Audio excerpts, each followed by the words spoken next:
وقال رسول الله صلى الله عليه وسلم بلغوا عني ولو آية أو كما قال عليه الصلاة والسلام وقال فليبلغ الشاهد الغائب أو كما قال عليه الصلاة والسلام رب اشرح لي صدري ويسر لي أمري واحلل عقدة من لساني يفقهوا قولي اللهم صل على سيدنا محمد وعلى آل سيدنا محمد بارك وسلم في كلام أولنا اللهم صل على سيدنا محمد وعلى آل سيدنا محمد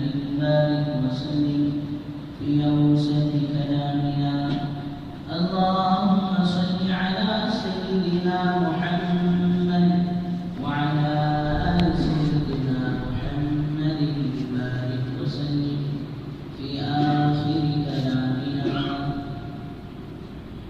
بزرگان محترم معزز سامعین کرام اللہ جل جلالہ وعمل والوں کا احسان کرم فضل شکر ہوا کہ اللہ تبارک و تعالیٰ نے ہم سب کو اپنے گھر تک آنے کی توفیق نصیب فرمائی اور کچھ دین کی باتیں کہنے اور سننے کی توفیق نصیب فرمائی درود و سلام نازل و تعالی دار مدینہ احمد مجتبی محمد مصطفیٰ صلی اللہ علیہ وسلم کے تعالی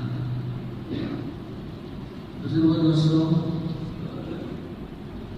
اللہ تبارک و تعالی نے ساری انسانیت کی کامیابی کا دار و مدار دین کے ساتھ جوڑا ہے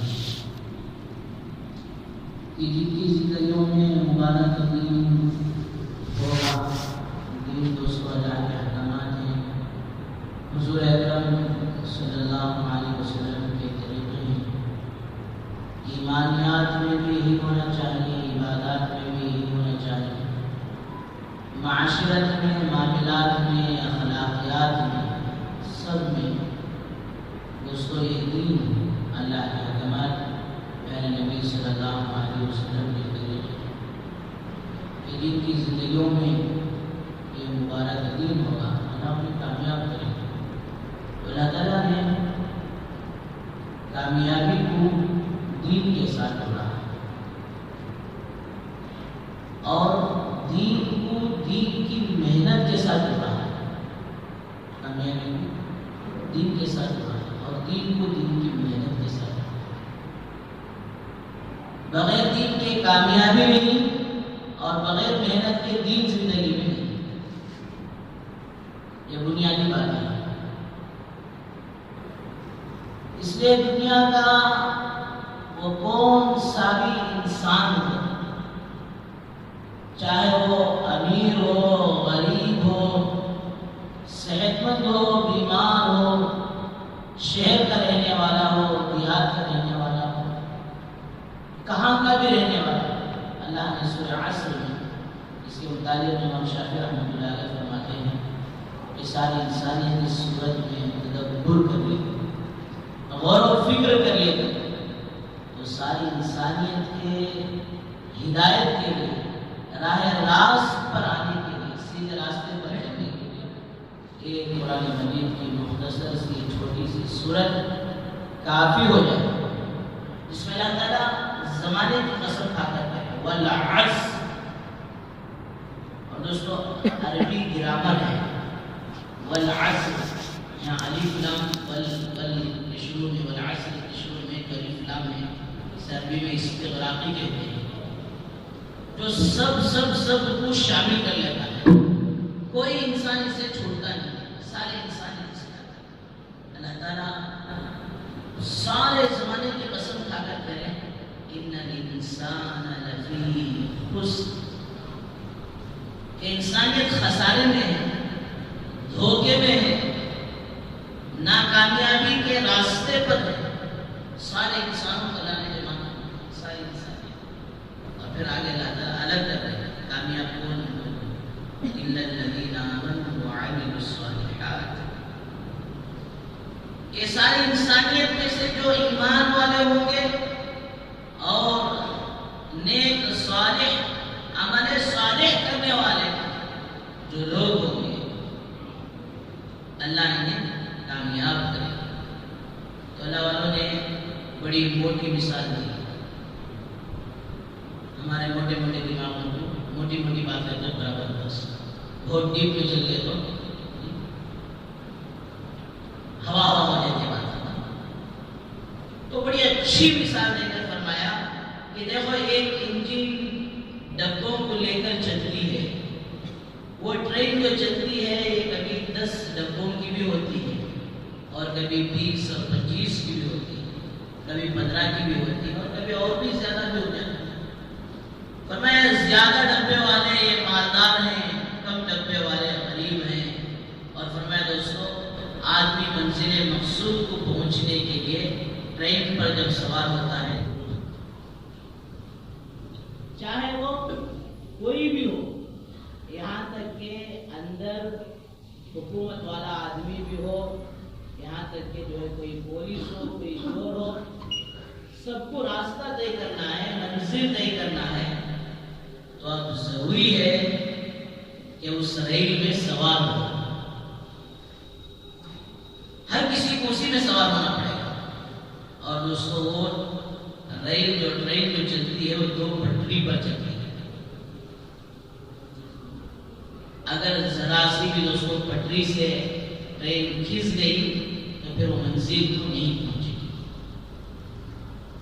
فرمایا ایک طرف اللہ کا حکم ہے اور دوسرے طرف سرکار دو عالم صلی اللہ علیہ وسلم کے طریقہ کار ہیں, طریقے کہ اس پر جب آدمی زندگی کو ڈالے گا تو منزل مقصود پہنچے گا.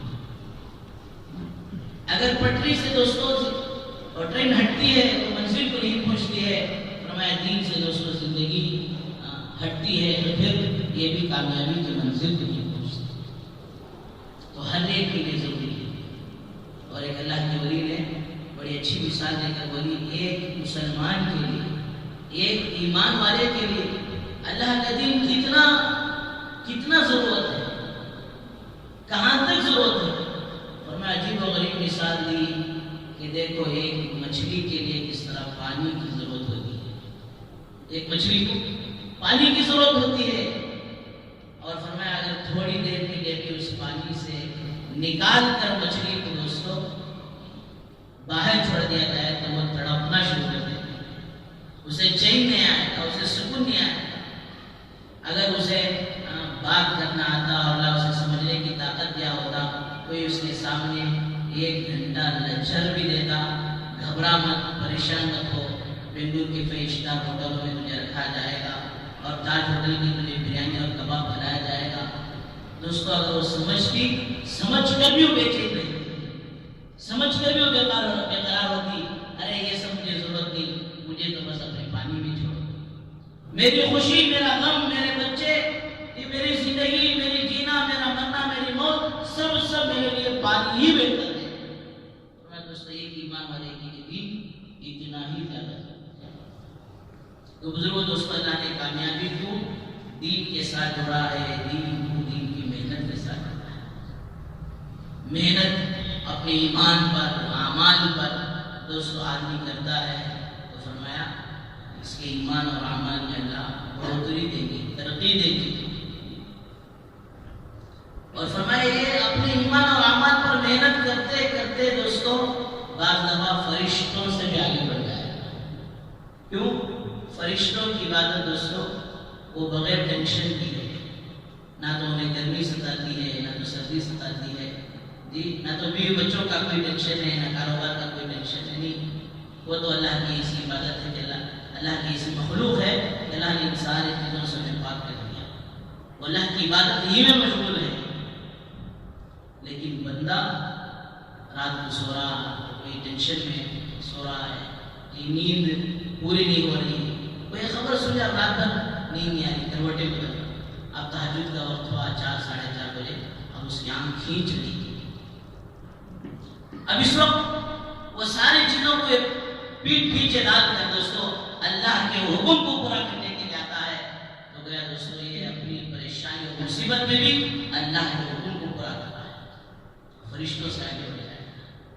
اور دوستو اللہ نہ کرے یہ اللہ کے احکامات کو چھوڑ کر، یہ دین کو چھوڑ کر غفلت اور گناہوں کے دلدل میں جب پھنستا ہے تو پھر شیطان اس کو بھی گر جاتا ہے۔ شیطان بھی دیکھ کر شرماتا ہے، مسلمان تو بھی کیا مسلمان ہے، تیری بھی کیا زندگی ہے، ایک سجدے کو انکار کیا۔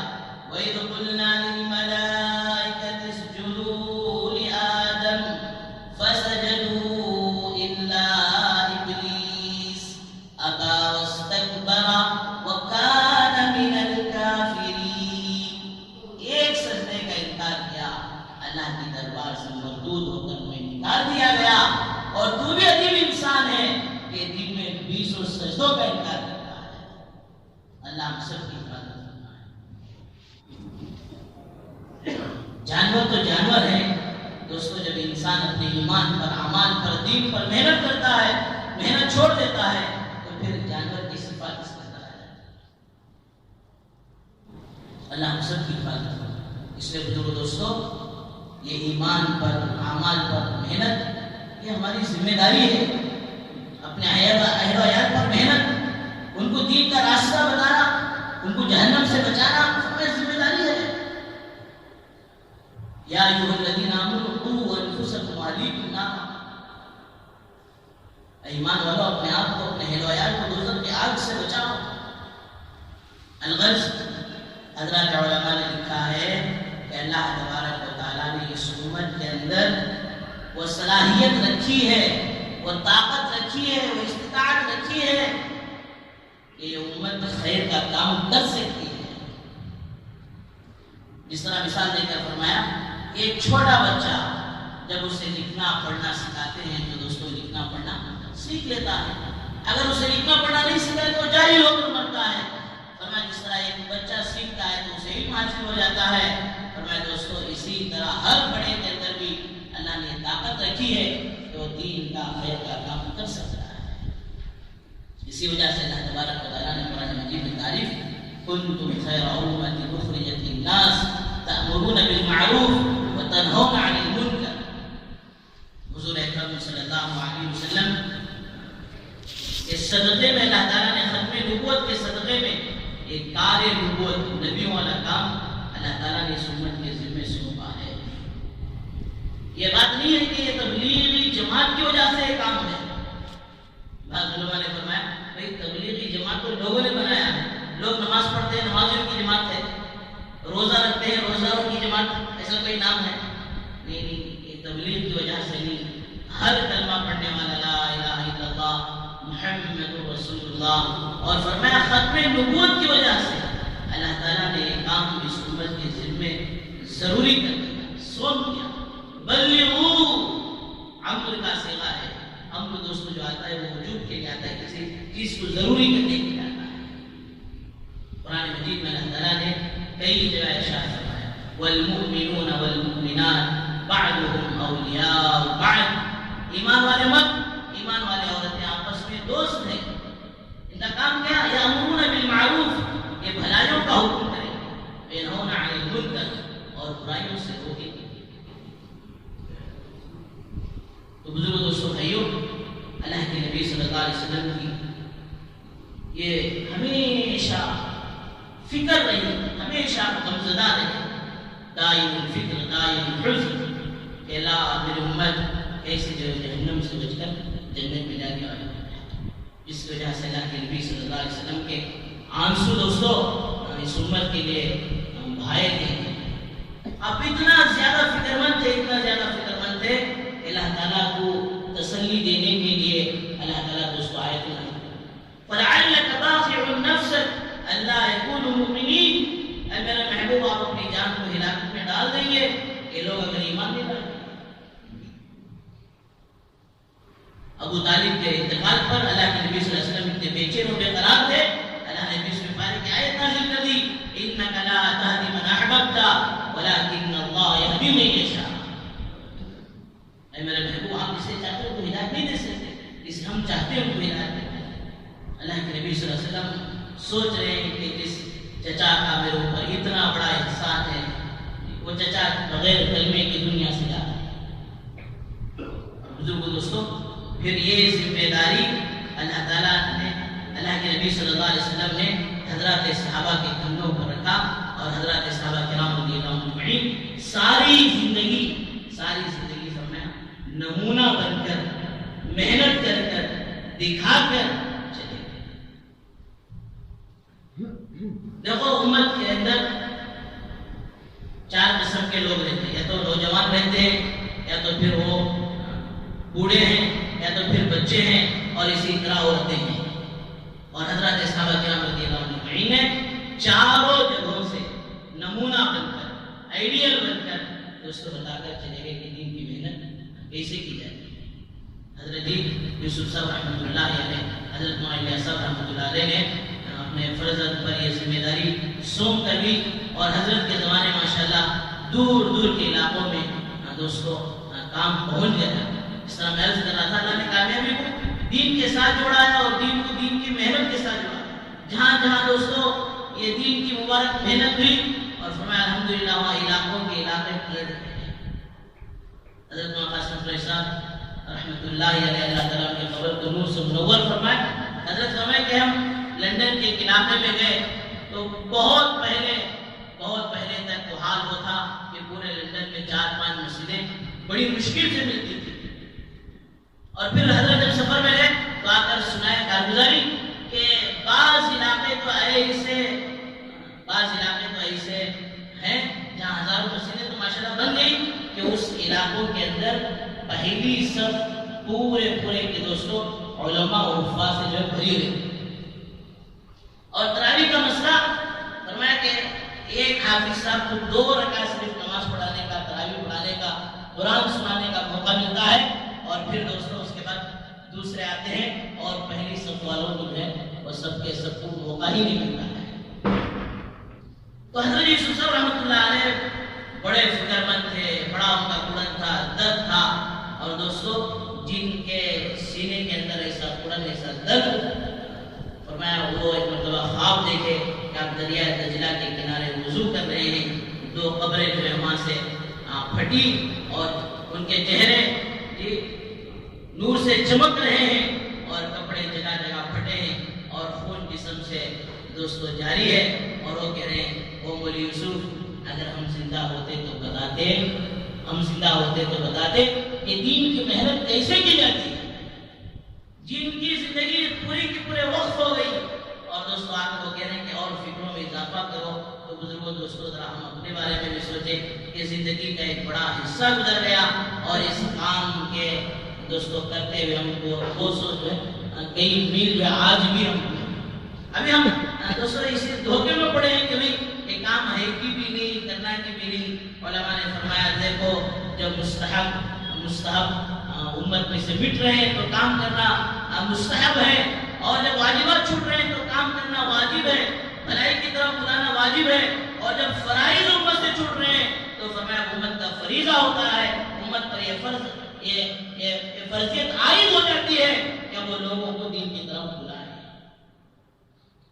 تو بزرگوں دوستوں الدال والخیر کفائلی، کہ تھوڑی محنت پر انسان کے 2 بول لگنے پر، تھوڑی محنت پر کسی کو اللہ جو ہے دوستوں راہ راست پر لا لے، ہدایت کے راستے پر لا لے، اب زندگی میں جو کچھ ہو کرے گا اللہ اسے برابر کا جو ثواب دیتا ہے۔ تو حضرات صحابہ کرام رضی اللہ عنہم اجمعین کی یہ عادت شریفہ تھی کہ فرمایا وہ اپنے جان کو دے دیے، اور جسم کے ٹکڑے ٹکڑے کر دیے، اور فرمایا دوستوں دین پر آنچ آنے نہ دین وانا حی۔ ابو بکر صدیق رضی اللہ عنہ کہتے ابو بکر زندہ رہے اور دین کے اندر کمی آ جائے، یہ ہرگز ابو بکر کو گوارا نہیں ہو سکتا۔ بزرگوں دوستوں حضرات صحابہ کرام رضی اللہ عنہم اجمعین یہ ثابت کر کے بتا دیا کہ اللہ کے نبی صلی اللہ علیہ وسلم نے جو ذمہ داری ہم پر دی تھی ہم نے اسے کیسے ادا کیا۔ ساری دنیا کے کونوں میں عتبہ بن نافع رضی اللہ عنہ سمندر کے علاقے کے پاس گئے، اور سمندر میں اپنے پیر کو ڈال کر کہا اے اللہ اگر اس کے آگے بھی ہمیں کوئی اور علاقہ نظر آتا اور کوئی لوگ نظر آتے تو ہم وہاں تک پہنچ جاتے، اے اللہ تو گواہ ہو کہ ہم یہاں تک پہنچے۔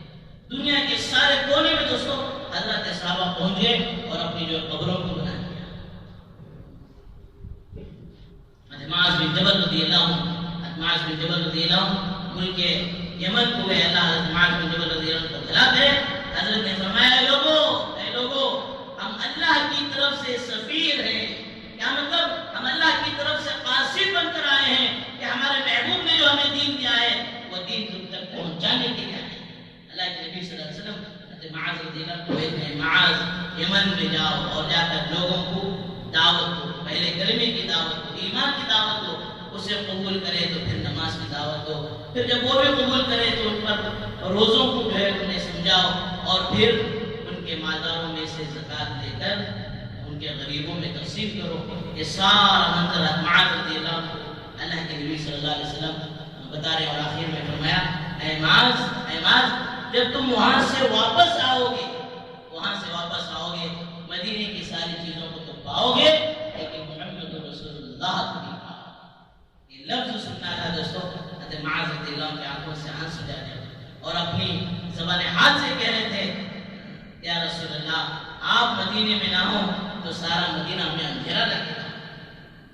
اس کے باوجود دوستوں اللہ کے نبی کی محبت کو چھڑا کر حضرت معاذ رضی اللہ عنہ کو یمن کے علاقے میں بھیجا گیا اور حضرت معاذ رضی اللہ عنہ نے جا کر یہ ثابت کر دیا، بتا دیا کہ ہم اللہ کے سفیر ہیں، اللہ کے قاصد ہیں۔ اور بزرگوں دوستوں حضرت عقبہ بن عامر رضی اللہ عنہ،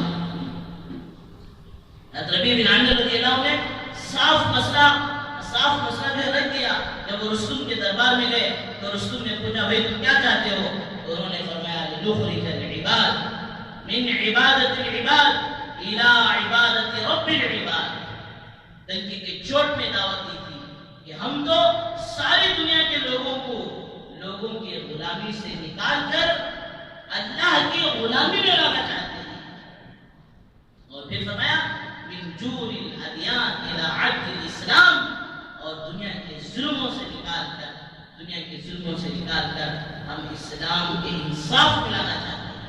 پھر آخر میں دوستوں جو عرض کیا وارسلنا بدینہ لخلقہ، اور ہم اللہ کے دین کو پہنچانے والے ہیں مخلوق کے پاس۔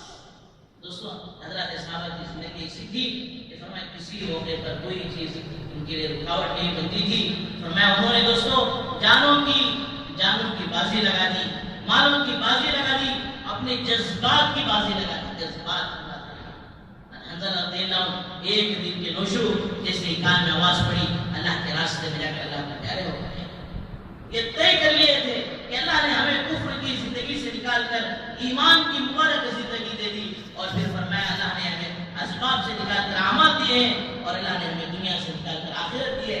یہ ان کے دل و دماغ میں بیٹھ گیا تھا، اس کو یہاں سے صحابہ فرماتے ہیں اللہ نے ہمیں ایمان دیا ہے، اس کے بدلے میں ہم جان دینے کے لیے تیار ہیں۔ اللہ نے ہمیں ایمان دیا، اس کے بدلے میں ہم جان دینے کے لیے تیار ہیں۔ تو بزرگوں دوستوں ایک ایک صحابی کی زندگی نمونہ ہے، آئیڈیل ہے کہ کبھی کوئی چیز ان کے لیے رکاوٹ نہیں کرتی۔ اپنے جسم کے ٹکڑے تو کرا دیے لیکن دین پر آن چھانے کی صحابیات کی قربانی اس دین کے لیے لگی۔ صحابیات اللہ کے نبی صلی اللہ علیہ وسلم جب غار ثور پر گئے ہیں تو ابو بکر صدیق رضی اللہ عنہ یہ پورا گھرانہ اپنی خدمت میں لگا۔ ابو بکر صدیق رضی اللہ عنہ ساتھ ہیں اور ام رومان جو وہ گوشت تیار کر رہی ہے، اور پھر ان کے غلام سے فرمایا کہ تم بکریاں چراتے خبر پہنچانا۔ اور حضرت ابو بکر صدیق رضی اللہ عنہ کی چھوٹی بیٹی حضرت اسماء رضی اللہ عنہ، اللہ کے نبی نے فرمایا بیٹی اسماء تو چھوٹی ہے، تجھ پر کوئی شک نہیں کرے گا، تم ہمارے تک توشہ پہنچانا۔ حضرت اسماء رضی اللہ عنہ نے توشہ پہنچائی، بڑی خوش ہیں کہ حضور اکرم صلی اللہ علیہ وسلم کی خدمت کا ہمیں موقع ملتا ہے۔ اب توشہ پہنچا کر واپس آئی، جب دوبارہ بھی ہے تو چہرہ مغموم ہے، غمزدہ ہے، پہلے دن جو خوشی چہرے پر تھی وہ نظر نہیں آتی۔ اللہ کے نبی صلی اللہ علیہ وسلم نے پوچھا معصومہ بیٹی اسماء کیا بات ہوئی، پھر جو چہرے پر خوشی تھی والی نظر نہیں آئی؟ فرمایا حضرت اسماء نے یا رسول اللہ میں پہلے دن آپ کو توشہ دے کر راستے میں جا رہی تھی، ملعون ابو جہل نے مجھے پکڑ لیا۔ فرعون هذه الامہ، فرعون هذه الامہ، اس امت کا فرعون، اللہ کے نبی نے فرمایا کہ اس امت کا فرعون ابو جہل ہے۔ موسیٰ کا جس طرح فرعون تھا، میری امت کا فرعون ابو جہل ہے۔ پکڑ لیا اور کہا اسماء سچ بتا کہ تیرے باپ ابو بکر محمد کہاں چھپے ہیں؟ اسماء کہتی یا رسول اللہ میں جھوٹ نہیں بولی، میں یہ نہیں بولی کہ مجھے معلوم نہیں ہے۔ میں نے کہا مجھے معلوم تو ہے لیکن میں تجھے نہیں بتاتا۔ پھر اس نے مجھے دھمکایا یہاں تک کہ یا نبی اللہ وہ میرے چوٹی کے بال پکڑ کر جھنجھوڑا اور اس زور سے تماچا مارا کہ میں نیچے گر گئی اور میرا ماتھا، میرا سینہ پتھر سے ٹکرا گیا اور خون جاری ہو گیا، سینے سے خون جاری ہو گیا۔ میں بھی پلٹ کر کھڑی ہو گئی، او ملعون ابو جہل میری جان تو تیرے حوالے ہو سکتی ہے لیکن میرے نبی کو ہرگز تیرے حوالے نہیں کر سکتی۔ دوستو ایسی قربانیاں اس امت کے لیے، اس امت کے چھوٹے چھوٹے معصوم بچوں کے لیے دیکھیں۔ بشیر بن اقربہ رضی اللہ عنہ چھوٹے تھے، مکے سے ہجرت کر کر مدینہ آئے تھے، مکے میں ماں کا انتقال ہو گیا اور دوستو مدینے میں آئے ہیں تو وہاں باپ حضرت بشیر رضی اللہ عنہ چلے گئے ہیں اللہ کے راستے میں، تو یہ چھوٹے بچے ابھی اڑوس پڑوس میں بھی کوئی پہچانی ہوئی ہے، انتظار میں ہیں، امی تو نہیں ہے بابا کے انتظار میں ہے اور دوستو پوری جماعت جب واپس آ رہی ہے تو حضرت بشیر بن اقربہ یہ اونچے ٹیلے پر کھڑے ہو کر، چھوٹے چھوٹے پہاڑ ہوتے تھے اس پر کھڑے ہو کر دیکھ رہے، ایک جماعت گزری، دوسری گزری، تیسری گزری اور آخر میں اللہ کے نبی آ رہے ہیں، ابا نظر نہیں آ رہے۔ اللہ کے نبی صلی اللہ علیہ وسلم کے سامنے چلے گئے اور پوچھا یا رسول اللہ میرا ابو کہاں نظر نہیں آ رہے؟ اللہ کے نبی چہرہ ادھر پھرا لیے، جب ادھر آئے تو ادھر پھرا لیے، فرمایا کیوں پھرایا؟ اس لیے کہ وہ معصوم بچے پر اللہ کے نبی کی آنکھیں جما نہیں سکتے تھے، آپ کی آنکھوں سے بھی آنسو جاری ہیں۔ پھر گلے سے لگا دیا بشیر بن اقربہ کیا تم اس بات کے لیے تیار نہیں ہو کہ آج کے بعد سے تمہارے باپ محمد رسول اللہ ہو جائیں اور تمہاری ماں کی عائشہ بن جائیں؟ چھوٹے چھوٹے بچوں کے دوستوں قربانیاں دین کے لیے، اور علماء نے تو فرمایا کہ دو ہستیاں تاریخ گواہی دیتی ہے، دو ہستیاں اس امت میں اسے گزرے ہیں، اگر وہ نہیں ہوتا تو شاید اسلام مٹ جاتا۔ لولا ابو بکر، ایک کے بارے میں فرمایا کہ ابو بکر اس موقع پر نہ ہوتے جس وقت اللہ کے نبی صلی اللہ علیہ وسلم کا وصال ہوا ہے تو شاید اسلام مٹ جاتا۔ اور دوسری مرتبہ امام احمد بن حنبل رحمۃ اللہ علیہ یہ سارے اس وقت کا بادشاہ اس بات پر یہ بات پکڑ کر بیٹھ گیا ہے کہ قرآن، معتزلہ کہہ رہے ہیں کہ قرآن جو ہے وہ مخلوق ہے، اور امام احمد بن حنبل رحمۃ اللہ علیہ یہ تو اللہ کا کلام، اللہ کا نور ہے، اللہ کی صفت ہے۔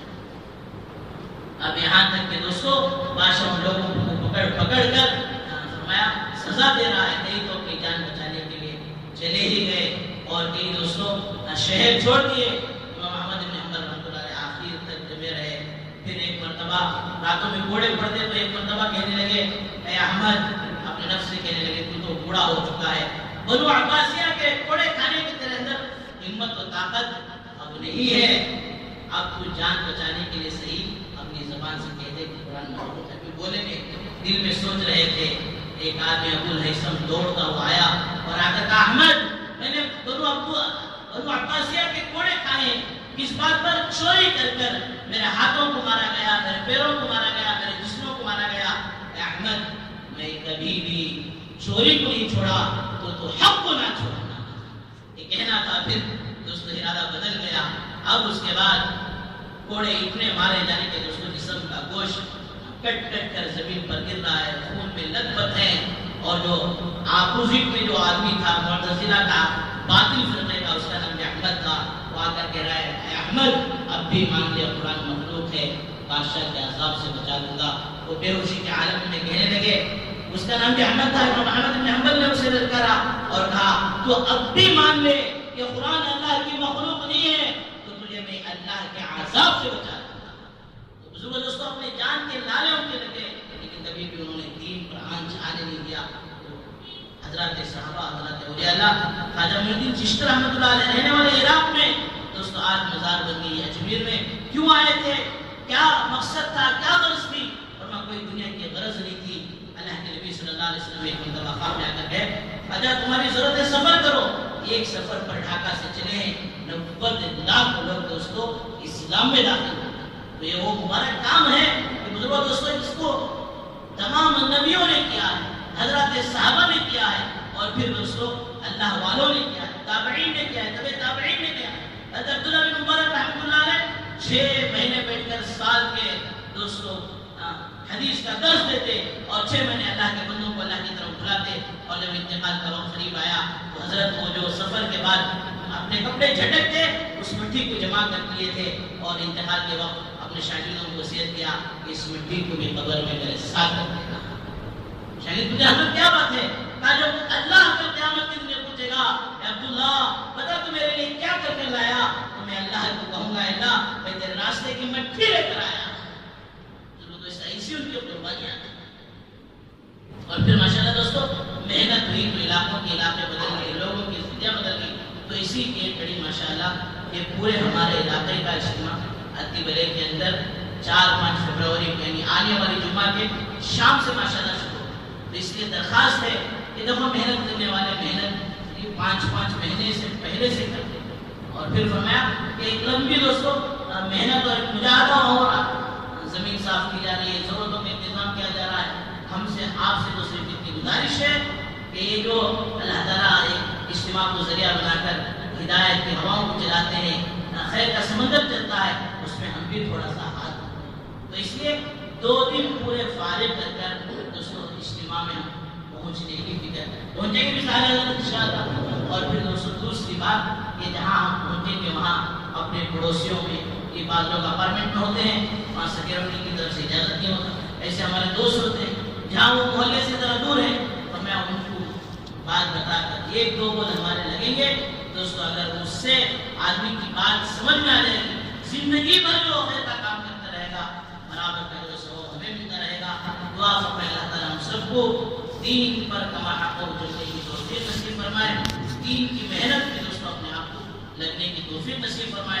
شروع میں سورہ عصر شروع کیا تھا وتواصوا بالحق وتواصوا بالصبر. حضرت شفیع صاحب رحمۃ اللہ علیہ فرماتے ہیں ایک آدمی اپنے دین میں کتنا ہی کامل ہو، فرمایا دوستو وہ کامل ہونے کے باوجود مطمئن ہو کر نہ بیٹھے. جتنا اس کی زندگی میں اللہ کا دین ہے اتنا ہی یہ جتنا کامل ہے اتنا ہی دوستو اپنے اہل و عیال کی، اپنے رشتہ داروں کی، اپنے قرابت والوں کی جتنی اسے اللہ توفیق دے فرمایا دوستو اتنی دوسروں کی فکر کرنا، دوسروں کو دین کی بات پہنچانا یہ بھی دوستو ایمان والے کی ذمہ داری ہے. اللہ تعالیٰ ہم سب کو بہتر عمل کی توفیق نصیب فرمائے. وآخر دعوانا الحمدللہ رب العالمین. حضرات سنت پڑھنے